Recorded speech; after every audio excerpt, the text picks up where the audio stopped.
Boa noite, gente. Bom estar aqui. É bom ver a casa também, né, no esforço aí da divulgação da doutrina espírita, atendendo às recomendações de Kardec, né, quando diz que a gente deveria buscar a divulgação da doutrina espírita por todos os meios disponíveis, sendo que o principal deles é através do nosso próprio exemplo. Mas hoje nós temos recursos, né? Tem o site aqui da casa, tem a transmissão online que é feita através do Meet, tem um espaço aqui no salão. É bom a gente ver que o movimento espírita está ativo, né, e tentando cumprir o papel que tem que cumprir. Como diz o Emmanuel também, quando ele diz, né, que uma maior caridade a gente pode fazer pela doutrina espírita é a da divulgação dela. Então, fomos convidados para essa noite de domingo para falar do Livro dos Espíritos. Né? Lembrando aqui que o livro tem 4 partes, estamos na segunda parte, que fala do mundo espírita ou mundo dos espíritos, e a questão, acabei de descobrir, 603. É claro que não é novidade, porque foi eu que preparei o slide, né? Mas eu esqueci na hora de me perguntar aqui. Então, a questão 603, Kardec pergunta o seguinte: nos mundos superiores, os animais conhecem a Deus? Esse é o tipo de pergunta, né, que só pode vir para a gente, por enquanto, através da revelação, né, que são aqueles espíritos superiores que têm acesso a esse conhecimento, que têm acesso a esses mundos, que recebem conhecimento desses mundos e trazem para a gente aqui. Por enquanto, na condição evolutiva que nós temos, né, nós não temos capacidade de ir até mundos superiores para fazer a pesquisa, para fazer o estudo, verificar, certificar que as coisas lá são assim. Então, vem de forma de revelação. O Kardec, né, utiliza a consonância, né, do ensino dos espíritos e traz para a gente um resumo aqui, muitas vezes uma resposta direta. E os espíritos respondem a Kardec: não, para eles o homem é um Deus, como outrora os espíritos eram deuses para o homem. Então, vamos começar a trabalhar essa resposta aqui, com essa questão, né, dos espíritos sendo deuses para nós outros. Então, se nós viermos aqui estudar e verificar diversas civilizações, né, eu peguei 4 exemplos aqui, né, a Grécia, a Roma, o Egito e a religião afro, né, de características afro. Nós vamos ver, né, o panteão ou ali o grupo de espíritos que eram considerados como deuses. Né? Só fazendo uma parte aqui, né, que é muito interessante. Se você conhece todo o panteão dos deuses gregos, né, e dos deuses romanos, você é considerado uma pessoa culta, né? Puxa vida, olha, cheio de referência, né, dos deuses gregos, dos deuses romanos. Ou se você, né, é alguém que estuda, né, sobre o Egito e você conhece a religião e como era pregado, como era ensinado, né, os deuses na época do Egito, também você é considerado uma pessoa culta, uma pessoa muito inteligente, uma pessoa sábia, uma pessoa de espiritualidade. E muitas vezes, por puro e simples preconceito, por ignorância, quando nós falamos dos deuses, né, das nossas religiões de matriz africana, né, as pessoas muitas vezes assustam. Né? Tem gente que, nossa, não mexe com essas coisas, não, que isso é coisa do demônio. Né? Então, tem muitas vezes um certo tipo de preconceito, mas assim como na Grécia, na Roma, no Egito, tinham lá os deuses, né, as nossas religiões de matriz africana também têm o direito de ter o panteão de deuses deles e fazer, né, o culto da melhor forma que eles acham. E que nós podemos falar de outras religiões é sempre o seguinte: eu gosto de pensar dessa forma. Se a religião que você gosta, a religião que você segue, te faz uma pessoa melhor, essa religião para você ela é ótima. Assim como eu, como espírita que sou, eu gosto de ser respeitado nas crenças que eu tenho, eu também tenho que respeitar a crença de outras pessoas. E porque, assim como eu escolhi o espiritismo, porque dentro daquilo que eu vi, dentro da minha inteligência, dentro da minha capacidade de sentimento e de moralidade, vamos dizer assim, e de acesso à espiritualidade, para mim é o melhor que eu encontrei até agora. E por isso eu sou espírita. E toda crença, quando ela é sincera, toda crença, quando ela é sincera, ela tem que ser respeitada, tem que ser respeitada. Então, né, peguei alguns exemplos aqui, né? Pode ser que tenha alguma coisa errada, se você seja letrado nessas religiões, pode ser que tenha alguma coisa errada aí, porque eu peguei na internet, né, e não tive muito tempo assim, de verificar, né, mas, né, o Deus do amor, né, você tem o Eros na Grécia, o Cupido, né, o anjinho lá com a flecha, em Roma, você tem Ísis no Egito, Oxum nas religiões de Afro, né, o Deus da guerra, Ares, Marte, Sete, Ogum, os deuses da agricultura, Deméter, Ceres, Osíris e Ocó. Alguns textos que eu vi colocam como Ocô. E também tem o deus da alegria, né? Dionísio, Baco, Hathor e Ibeji. Esse Ibeji aqui tem uma certa divergência, né? Que alguns sites falavam um nome e outros sites falavam outro. E como a maioria dos sites estava colocando como deus da alegria, né? Como orixá da alegria ou Ibeji, eu coloquei o Ibedi aqui, beleza? Então, esses eram, né, os nossos deuses, né, o que eram, na verdade, representações de espíritos. E lá no livro Obreiros da Vida Eterna, você tem uma passagem em que a irmã Zenobia, que é uma das mentoras que aparecem lá, que o André Luiz acompanha, que está numa zona inferior, né, realizando um trabalho de resgate. Era uma região que iria passar por um fenômeno que eles chamam lá de fogo depurador. É um livro que vale muito a pena ler. É um livro que vale muito a pena fazer um filme com todos os detalhes, né? Mas não pode ser um filme de 1 milhão, não. Tem que ser um filme de 100 milhões para colocar todos os detalhes que tem lá, né, nesse livro. E esse fogo depurador é uma espécie de transformação que acontece no ambiente, que, pelo que aparece, dá uma espécie de tempestade magnética, em que os raios vão descendo, né, e desintegrando, né, todas as construções mentais que estão lá nesse ambiente. Então, essa irmã Zenóbia, ela vai até essa região de características inferior, avisar para esses espíritos que estavam naquele ambiente que o fogo depurador estava chegando e faz um convite para todos os que estavam lá a deixar aquela região e acompanhá-la, buscar o amparo, que ela tinha recursos, né, para auxiliar todo aquele grupo que estava lá.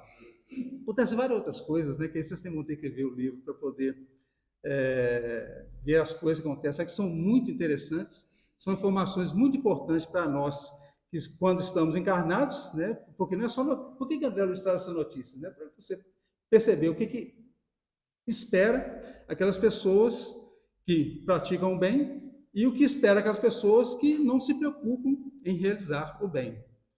E dentre os espíritos que estavam lá em dificuldade nessa zona inferior, tinha uma senhora, né, que gritou, falou, oh, me ajuda aqui, eu conheci o Bezerra de Menezes. Né? Então, é uma pergunta para a gente.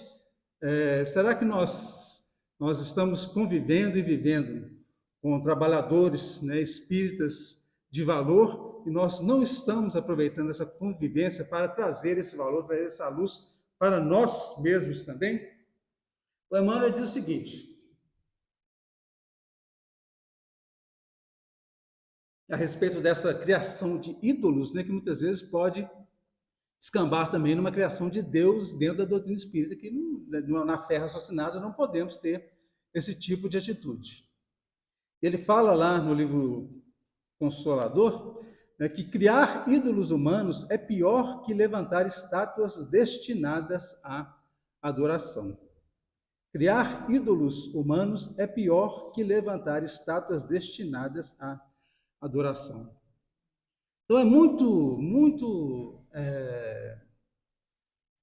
fácil de entender, né, quando está uma pessoa, né, descendo de bicicleta, né, uma ladeira abaixo, né, ela vai buscar ali o freio da bicicleta, né, e o freio da bicicleta parou de funcionar, né, e ele está vendo uma cerca de arame farpado lá no final da descida, e ele começa a chamar dentro da crença dele todos os santos que ele lembra, né, fala, Santo Antônio me ajuda, São João me ajuda, e Nossa Senhora me ajuda, me ajuda para parar essa bicicleta. Então é aceitável, né, no momento de aperto, a gente buscar a nossa fé, né, a gente buscar aquilo que a gente acredita.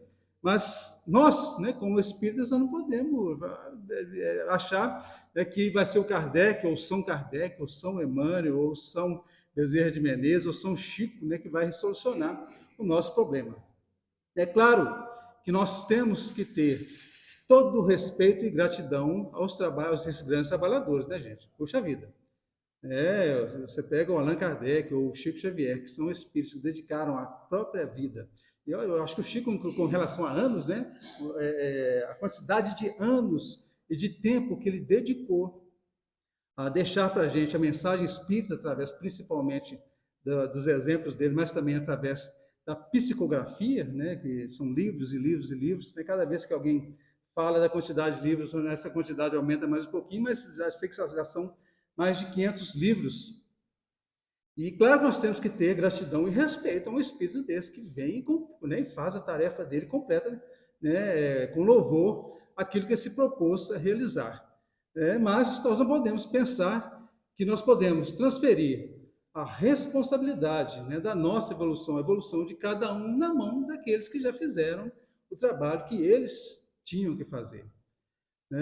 O Espírito de Hamed, ele fala em muitos e muitos textos, ele fala sobre isso para a gente, né, da importância de nós assumirmos a responsabilidade dos nossos, da nossa vida, né, daquilo que a gente faz.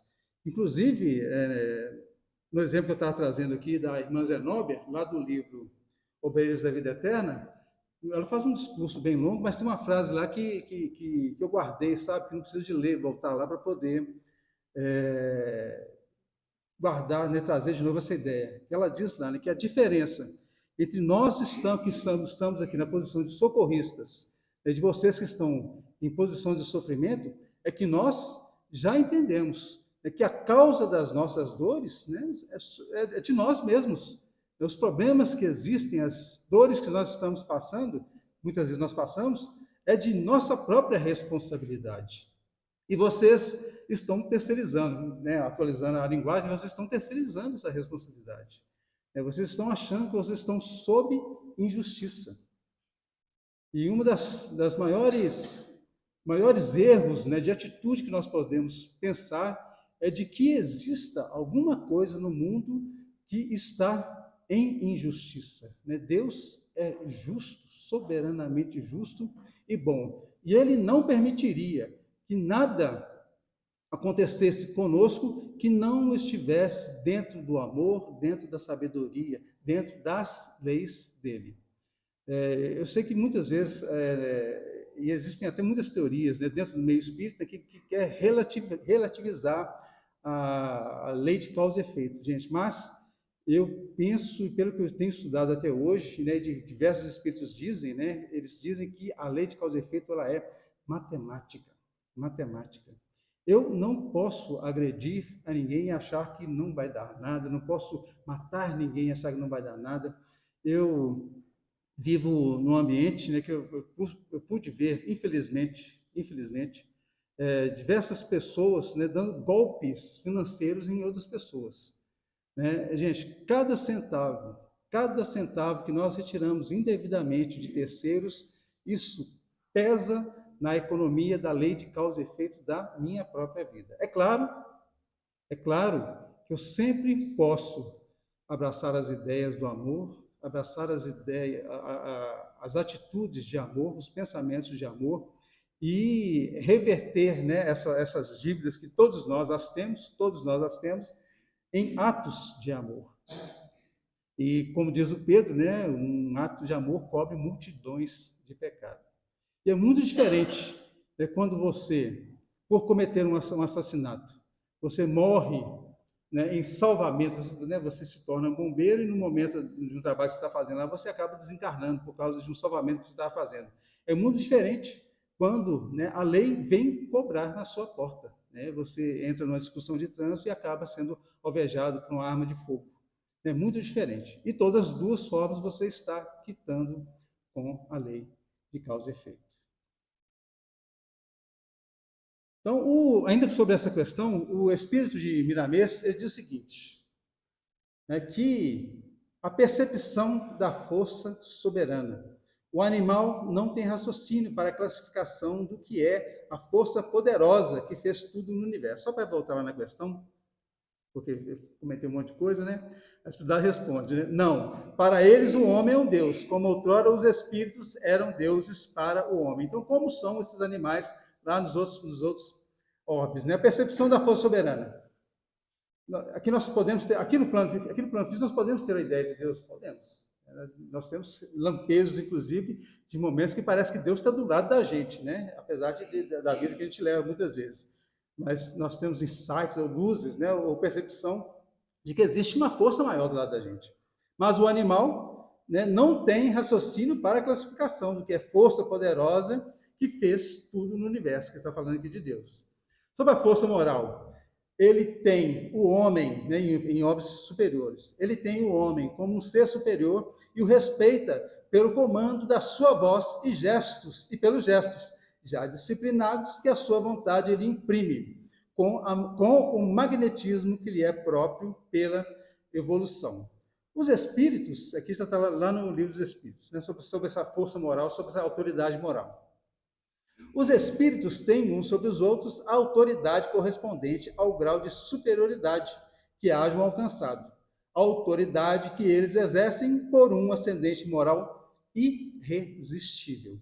Então, assim como para nós, né, se chegasse um espírito superior aqui e nos desse uma determinada ordem, a gente não ia conseguir fazer diferente, a gente iria obedecer. Então, nesses orbes, com relação à superioridade moral dos homens, desses orbes superiores, eles têm, né, essa autoridade moral sobre os animais. E os espíritos, gente, só para fechar aqui, os espíritos, os espíritos superiores, nunca nos constrangem a fazer aquilo que nós deveríamos fazer, né? Muitas vezes, eles podem usar dessa autoridade quando nós estamos querendo agredir alguém que não pode ser agredido, eles podem usar dessa força.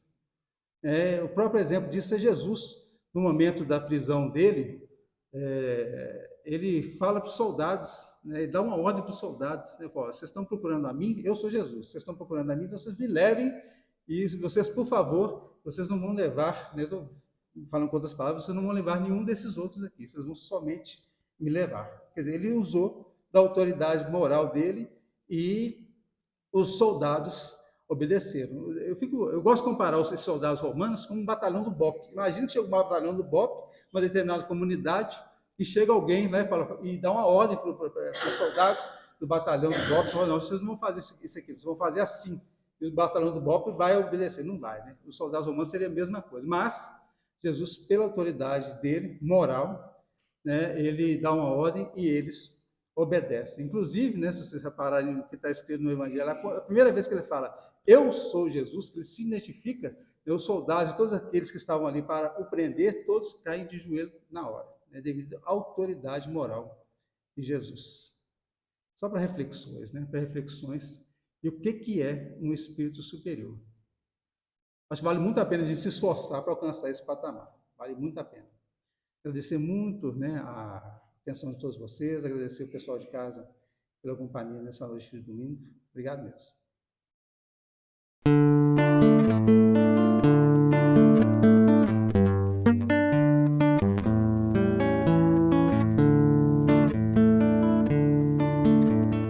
Homens, porventura conheceis